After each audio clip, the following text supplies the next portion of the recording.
Hi everyone! Ayan ang panahon namin ngayong Lunes. Wala pa rin ako magawa dito sa garden. Maulan pa rin. Babad na naman sila. Tignan nyo si Ganzo. Ayan o. Babad na naman.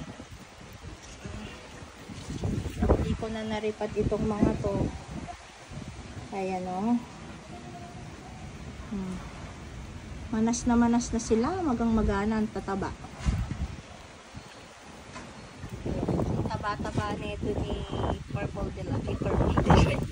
Si Ghost. Yung taba ng dahon niya. Nananaba. Ang dami ng tubig.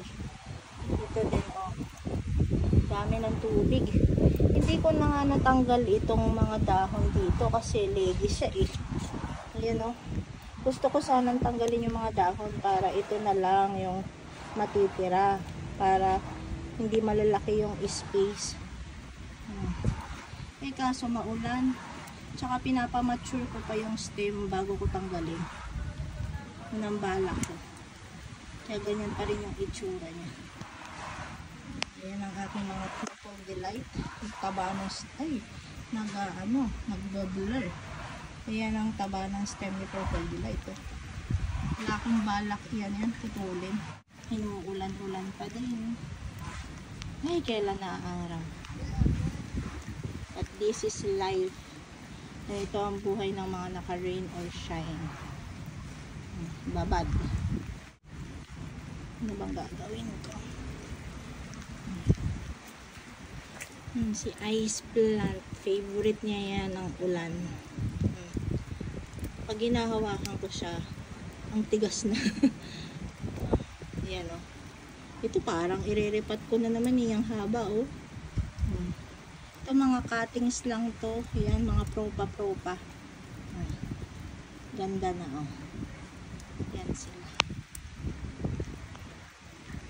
Ang ganda ni Aaron Tay. Ayan siya. Akas din ang hangin. Pasang lang eh. Ang ganda oh. Si Hana Capceros. Nag-blur eh.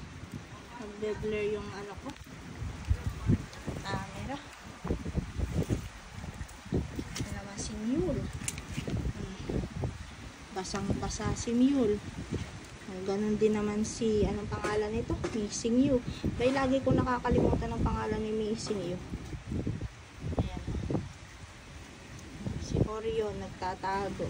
Ito si Exotic, nagtatago din. Pero basa pa rin siya. At hanggang dito na muna ang aking vlog for today. Thank you for watching.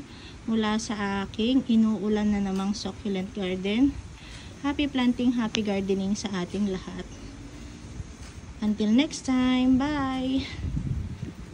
Daming tubig. So, yan.